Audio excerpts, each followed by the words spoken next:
ଅନନ୍ତ ଭାଇ ଏକାଧାରରେ villain character, sero comedy ଏବଂ ପୁରା କମେଡି ଏ ସବୁ ଚରିତ୍ରରେ ଅଭିନୟ କରିଛନ୍ତି। ତାଙ୍କ ପାଇଁ ବାଣ ଫୁଟିଲା ବେଲୁନ ରୂପରେ। ଏବେ ଅନନ୍ତ ଭାଇ ଆପଣଙ୍କୁ ଯାହା କହିବା କଥା ସଂଳାପ କୁହନ୍ତୁ, କ'ଣ କରିବେ ସେ କରନ୍ତୁ। ରାଧେ କୃଷ୍ଣ। ଆପଣମାନଙ୍କୁ ସମସ୍ତଙ୍କୁ ସ୍ୱାଗତ। ଯାହା ହଉ ଭାରି ଖୁସି ଲାଗିଲା। ବାପୁ ମୋତେ କହୁ କହୁ କହିଲେ ଗୋଟେ ଆମେ କରିବା, ମୁଁ କହିଲି କରିବା ନୁହଁ କର। ଯାହା ହଉ ଏତେ ଖୁସି ଲାଗୁଛି ଦେଖିକି। ଆଉ ମୋତେ ଯାହା ଏଠି ଡାକିକି ମୋତେ ଖାଲି ହଇରାଣ କରିବା କଥା, ମୋର ଆଉ କିଛି ମନ ରହୁନାହିଁ, ବୟସ ହେଇଗଲାଣି। ଦ୍ୱିତୀୟରେ ଆମେ ଯାହା ଘୋଷିବୁ କରିଦେବୁ ଷ୍ଟେଜ୍, ତାପରେ 15 ଦିନ ଗଲା ପରେ ଆଉ କିଛି ମନ ନଥିବ। ଆଉ ଚାଲୁ, ପ୍ରୋଗ୍ରାମ ସକ୍ସେସ୍ ହଉ, ମୋର ଆଉ କିଛି ବିଶେଷ କହିବାର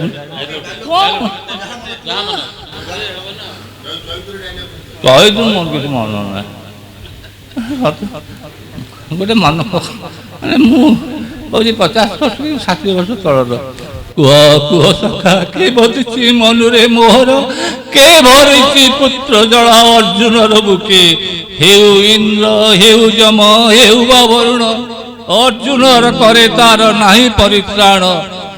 ତବ ପଦ ଛୁଇଁ ସଖା କରୁଛି ଶପଥ, କାଳେ ଯିବା ନ ଅବସାନ, ଧରା ପୃଷ୍ଠୁ ନାମ ତାର ନିଶ୍ଚୟ ପଚିବି। ଧନ୍ୟବାଦ ଅନନ୍ତ ଭାଇ।